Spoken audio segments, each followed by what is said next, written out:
Hello dear students, welcome back to a YouTube channel once again. आज हम start करने वाले हैं हमारा 2.3 जो कि द इंचकेप रॉक एक पोयम है। बड़ी ही इंटरेस्टिंग पोयम है। बच्चों, आप सबको पता है हर मूवी में एक हीरो होता है और एक विलन होता है, राइट? तो वैसे ही ये भी जो हमारी आज की स्टोरी है काफ़ी ज़्यादा इंटरेस्टिंग है। इस पोयम में एक हीरो है, एक विलन है। हम बोल सकते हैं एक साधु है और एक शैतान है। तो दो दो दो मेन कैरेक्टर्स हैं जो इसके अंदर है, एक साधु और एक शैतान का। हमको अच्छे से पता है, हम कर्मा पे बिलीव करते हैं, राइट? कर्मा मतलब क्या होता है? आप जो करोगे वो आपके पास घूम कर आने वाला है। तो जैसा आप बुरा करोगे वैसे ही आप भरोगे। As you sow shall you reap. जो आपने बीज बोई है वही तो पाओगे, वही तो काटोगे, राइट?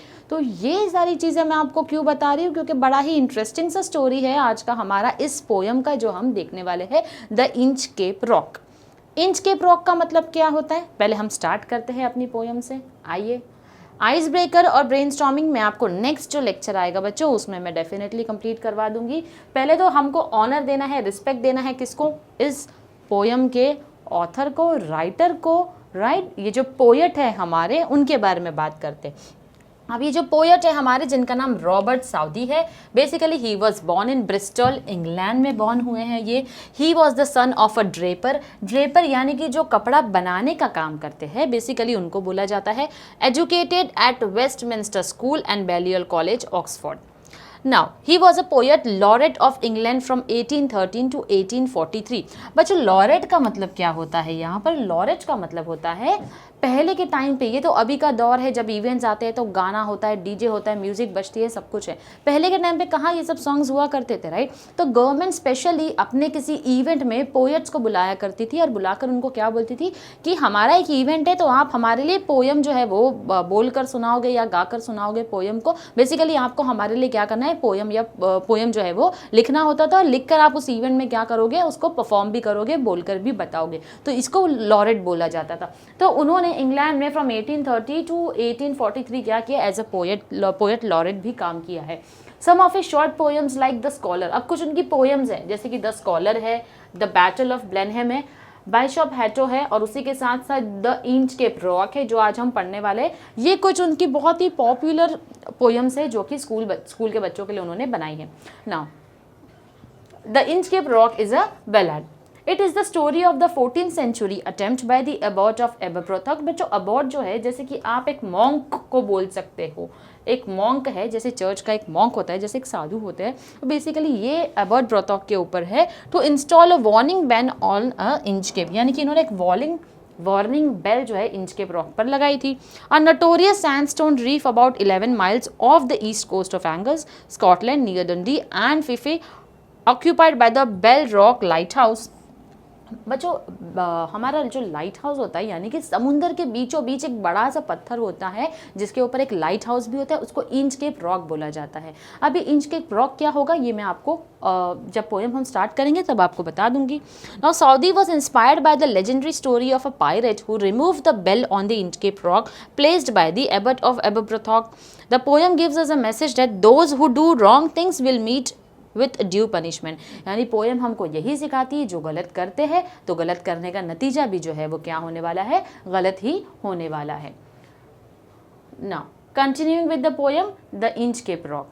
अब इंचकेप रॉक जो है वो क्या होता है? देखो, समुंदर के बीचों बीच ना बच्चों ऐसा एक रॉक है, तो उसके ऊपर क्या है, लाइट हाउस जैसा जो है वो एक स्ट्रक्चर जो है वो फॉर्म होता है, उसे हम कहते हैं इंचकेप रॉक। तो इंचकेप रॉक जो है, अगर वहाँ पर से कहीं भी कोई शिप अगर गुजरती है तो शिप जो है अगर वो इंचकेप रॉक से टकरा जाएगी तो काफ़ी ज़्यादा एक्सीडेंट्स होने के चांसेस होते हैं और किसी की लाइफ भी जो है वो क्या होती है, रिस्क हो सकता है किसी की भी लाइफ को जो वहाँ पर ट्रैवल करते हैं with the help of a boat.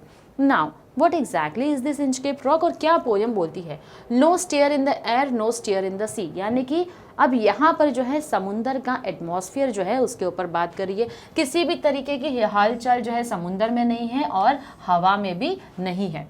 The ship was as still as she could be. Still है यानी कि शिप जो है वो रुकी हुई है समुंदर के अंदर। किसी भी तरीके का मतलब अगर समुंदर की लहरें आती है, बहुत ज़्यादा तेज़ हवा चलती है तो बोट भी हिलने लगती है। लेकिन यहाँ पर समुंदर का एटमॉस्फेयर जो है ओशन का, वो क्या बता रहा है कि यहाँ पर किसी भी तरीके का कोई ज़्यादा ना तेज़ हवाएं चल रही है, ना किसी तरीके से पानी का वाटर लेवल जो है वो इंक्रीज़ या डिक्रीज़ हो रहा है। तो सब कुछ यहाँ पर एटमॉस्फेयर नॉर्मल है। Her sails from heaven received no motion. Sails क्या होता है बच्चों, अगर आप लोगों ने बोट अगर एक देखी होगी, राइट, ये अगर एक बोट है तो इसके ऊपर कुछ इस तरीके से जो है वो कपड़ा लगा हुआ रहता है जिसको हम सेल बोलते हैं। जब भी हवाएं चलती है तो ये जो कपड़ा होता है वो हवा की वजह से क्या होता है, उड़ने लगता है। तो किसी भी तरीके से उसके अंदर कोई मोशन नहीं था, यानी वो जो कपड़ा है कोई हवा ही नहीं चल रही है वहां पर, तो कोई मोशन उसके अंदर नहीं था। हर कील was steady in the ocean. कील का मतलब होता है ये जो बेस है, जब पानी का लेवल बढ़ेगा या कम होगा तो उसका जो बेस है वो भी क्या होगा, डगमगाएगा या हिलता रहेगा। लेकिन यहाँ पर ये जो बोट है उसका कील यानी उसका बेस भी है वो स्टेडी है, वो किसी तरीके से हिल नहीं रहा था ओशन में। Without either sign or sound of their shock the waves flowed over the Inchcape rock. अब समुंदर के बीचों बीच ये जो इंच केप रॉक बना हुआ है, क्या हो रहा है यहाँ पर, ये बनने की वजह से किसी भी तरीके का कोई मूवमेंट जो है वो नहीं हो रहा है। वेव्स जो है, पानी की जो वेव्स है, कभी उसके ऊपर से जा रही है कभी नीचे से जा रही है। सो लिटिल दे रोज सो लिटिल दे फेल, यानी कि वेव्स जो है वो कभी कभी पानी की वेव्स थोड़ी ऊपर आती है कभी थोड़ी नीचे से गुजर जाती है। They did not move the inch के बेल। अब उसके ऊपर एक इंच के बेल जो है, अगर आप देखोगे ये एक बेल है जो लगी हुई है, तो किसी तरीके से वो जो बेल है वो नहीं हिला पा रही है। समुंदर का जो पानी है वो उस बेल को नहीं हिला पा रहा है। The abbot of Aberbrothock had placed that bell on the Inchcape Rock। अब abbot जो है वो कौन है, abbot यहाँ पर बोला जा रहा है head of an abbey या जिसको मॉन्क्स भी बोला जाता है, और बिल्डिंग वेयर मॉन्क्स और नन्स लिव और यूज टू लिव। जैसे कि नन्स होते हैं और उसी के साथ साथ मॉन्क होते हैं, तो उसमें से एक मॉन्क है जो कि एबरब्रोथॉक जो है एक जगह है जहाँ का वो मॉन्क है। एबॉट ऑफ एबरब्रोथॉक जो है उसने क्या किया था, इस इंच के रॉक के ऊपर एक बेल जो है वो लगा ली थी। On a boy in the storm it floated and song. On a boy मतलब यानी कि एक फ्लोटिंग ऑब्जेक्ट होता है, इस तरीके का एक फ्लोटिंग ऑब्जेक्ट होता है जो कि बलून के जैसा होता है जो फ्लोट करता है। तो उसके ऊपर जो है वो क्या किया था, एक इंच के बेल जो है वो लगा दिया था। अब क्योंकि वो फ्लोट होगा, बलून जैसा ऑब्जेक्ट है, फ्लोट होगा, पानी में डूबने वाला तो है नहीं, उसके ऊपर बेल लगाकर उसने क्या किया था, समुंदर में उसको छोड़ दिया था। And over the waves it's warning रंग। अब क्योंकि उसने उसको छोड़ दिया था समुंदर के अंदर, तो जैसे जैसे पानी की लहरें आती जाएगी तो क्या होगा, एक बेल लगी हुई है, जब पानी की लहरें इसके ऊपर आती जाएगी तो बेल क्या करेगी, बेल है ना, साउंड आएगा उसमें से, तो बेल जो है वो रिंग होने वाली है। फिर जो होता है उसके आगे, when the rock was hit by the surges swell।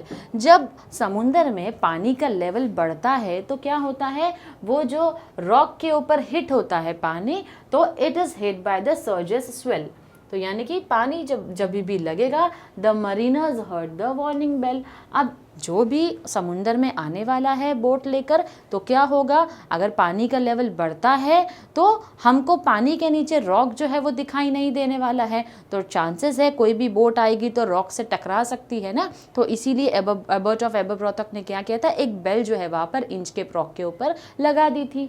अब मरीनर्स जब भी आएंगे तो उनको वो बेल सुनाई देगी, तो उनको क्या उससे पता चलेगा कि अरे हाँ यहाँ पर इंच के रॉक है, मतलब हमको यहाँ से अपना डायरेक्शन चेंज करना पड़ेगा, वरना बोट अगर टकरा गई तो क्या हो सकता है, बोट टकरा जाने की वजह से एक्सीडेंट हो सकता है। तो मरीनर्स हर्ड, मरीनर्स यानी कि जो शिप लेकर आते हैं वहां पर उनको मरीनर्स बोला जाता है। तो heard the warning bell and then they knew the perilous rock, यानी कि अब उनको पता है अरे भाई यहाँ तो खतरा है, यहाँ तो डेंजर है, वो जो इंच के रॉक है वो यहीं पर है। And bless the abbot of Aberbrothock, और क्या करते हैं, ब्लेस मतलब यहाँ पर हम बोलेंगे उसको ब्लेस्ड, और फिर दुआएं देते थे कि चलो भाई जिसने भी यहाँ पर बेल लगाया है बहुत अच्छा काम किया है, हमारी जान उसने क्या की, बचा ली। तो वो लोग एबर्ट ऑफ एबरब्रोथॉक को क्या किया करते थे, दुआ देते थे इस बात के लिए। The sun in heaven was shining. अब यहाँ पर बताया जा रहा है वहाँ का एटमॉस्फेयर कैसा है। सन जो है कड़ी तेज धूप है और काफ़ी शाइनिंग है, यानी कि बहुत ज़्यादा शाइन कर रहा है खुशी से।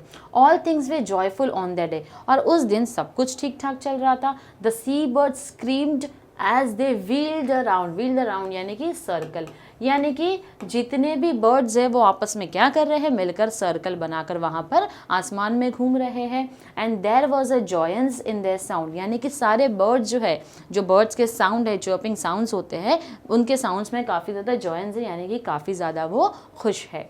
The buoy of the Inchcape bell was seen. अब इंचकेप बेल जो है वो दिखाई दे रही है। A darker speck on the ocean green, यानी कि यहाँ पर क्या बोला जा रहा है, हमारे यहाँ के जो समुंदर होते हैं यूजुअली वो कैसे होते हैं, मैले होते हैं, डस्ट से भरे होते हैं, कचरे से भरे होते हैं, इसीलिए हमको समुंदर के पानी में नीचे गहराई तक जो है वो दिखाई नहीं देता है।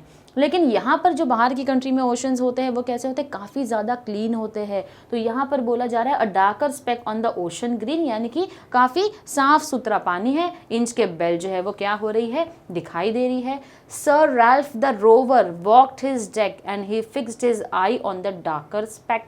अब सर रैल्फ द रोवर जो है ये हमारी इस कहानी का विलन है, क्योंकि उसे आता है गुस्सा। किस बात का गुस्सा आता है हम देखेंगे। हीरो कौन थे हमारे, एबर्ट ऑफ एबरप्रॉथॉक जो है वो हमारे हीरो है, क्योंकि उन्होंने एक अच्छा काम किया, नेक काम किया, बेल लगा दी ताकि एक्सीडेंट होने से बच सके।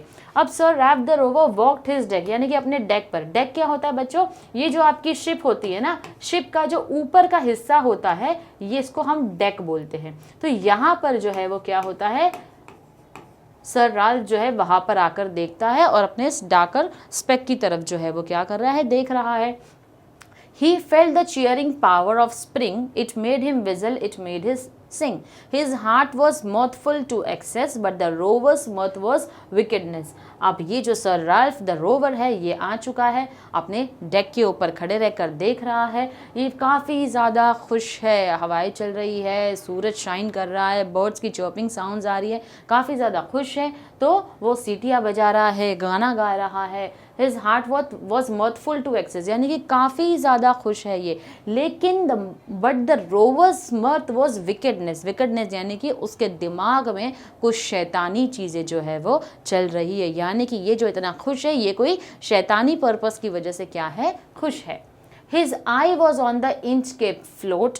कोथ ही का मतलब होता है ही सेड। अब उसकी जो आंखें हैं वो इंचकेप रॉक के पास जो फ्लोट करती हुई बेल है उसके ऊपर है। तो कोथ ही यानी कि he has said, my men put out the boat and row me to the Inchcape Rock and I'll plague the abbot of Aberbrothock। यानी कि वो क्या बोलता है, जो उसकी बोट को चला रहा है उसको बोलता है मुझे लेकर इस इंचकेप रॉक की तरफ लेकर जाओ, तो जो अच्छा काम एबर्ट ऑफ एबरप्रॉथॉक ने किया है मैं उसके काम को ख़राब कर दूंगा, पूरी तरीके से मैं उसको ख़राब कर दूंगा, डिस्ट्रॉय कर दूंगा उस एबर्ट ऑफ एबरप्रॉथॉक के किए हुए नेक काम को। The boat is lowered the boatman row. अब जो उसने इंस्ट्रक्शन दिया तो उसका बोटमैन है भाई, वो तो मालिक है, जो बोलेगा सुनना पड़ेगा। तो वो क्या करता है, बोट लेकर चल पड़ता है इंचकेप रॉक की तरफ। And to the Inchcape rock they go, पहुंच गए वो इंचकेप रॉक की तरफ। Sir Ralph bent over from the boat and he cut the bell from the Inchcape float. अब ये जो सर रैल्फ है जो हमारी स्टोरी का विलन है ये क्या करता है, थोड़ा सा बोट से झुक जाता है, बेल को पकड़ता है। कौन सी बेल को, जो इंचकेप रॉक के ऊपर लगाई थी, किसने, एबर्ट ऑफ एबरप्रॉथॉक ने लगाई थी।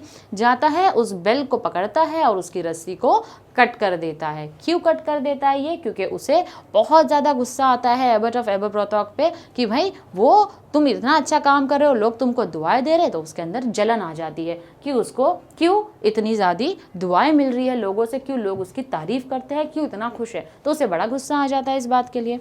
Now down sunk the bell with a gurgling sound. Gurgling sound का मतलब है यहाँ पर जैसे कि अगर कोई चीज़ आवाज़ करती हुई पानी के अंदर चले जाती है तो पानी में वो जो बुड़बुड़ की आवाज़ आती है, बबल साउंड आते हैं, वो आना शुरू हो गए। The bubbles rose and burst around. अब जब वो बेल आवाज़ करती हुई नीचे डूबती हुई जा रही है तो बबल्स ऊपर आते जा रहे हैं, और उसी के साथ साथ क्या हो रहा है, बबल्स ऊपर आके, बुलबुले जो है वो ऊपर आकर क्या हो रहे हैं, बर्स्ट होते जाते हैं। Quoth Sir Ralph, the next who comes to the rock won't bless the abbot of Aberbrothock। अब सर राल्फ जो है, जो हमारे विलन है, वो क्या बोलते हैं, हाँ अभी कोई भी उसको दुआ नहीं देगा, किसको, एबर्ट ऑफ एबरप्रॉथॉक को कोई भी दुआ नहीं देगा, क्योंकि अब किसी को पता ही नहीं चलेगा इंचकेप रॉक के पास बेल है, तो जिनका एक्सीडेंट हो जाएगा वो तो गालियाँ ही देंगे, कोई दुआ तो उसको नहीं देने वाला है।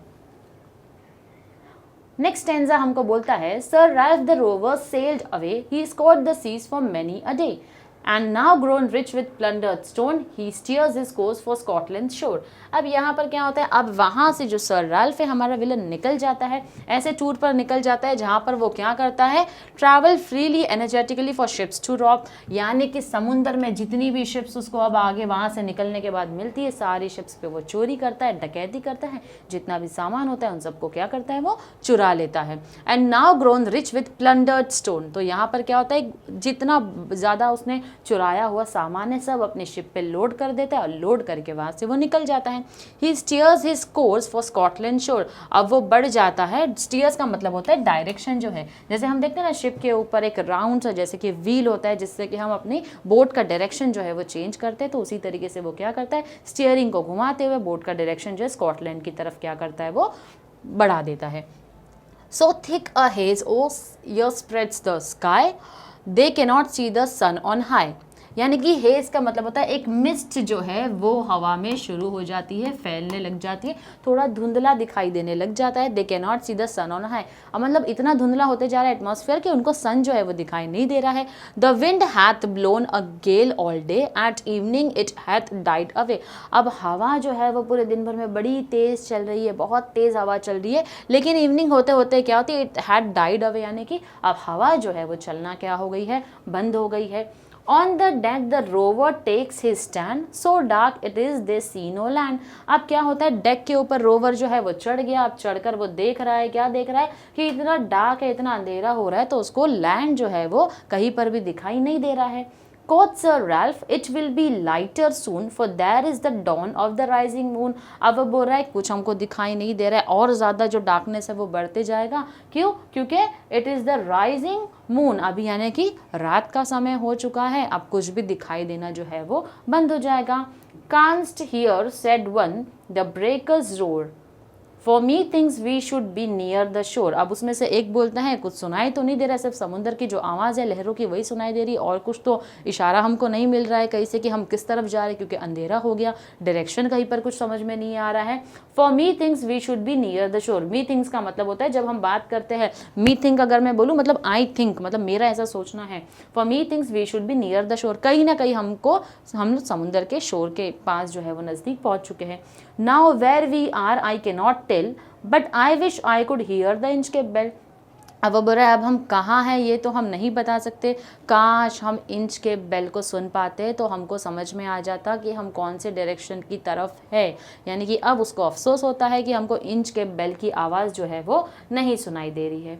नेक्स्ट स्टैंजा हमको बोलता है, they hear no sound the swell is strong, through the wind hath fallen they drift along, यानी कि अब क्योंकि उनको किसी तरीके की कोई आवाज़ नहीं आ रही तो धीरे धीरे धीरे धीरे क्या हो रहा है, वो लोग आगे की तरफ बढ़ते जा रहे हैं।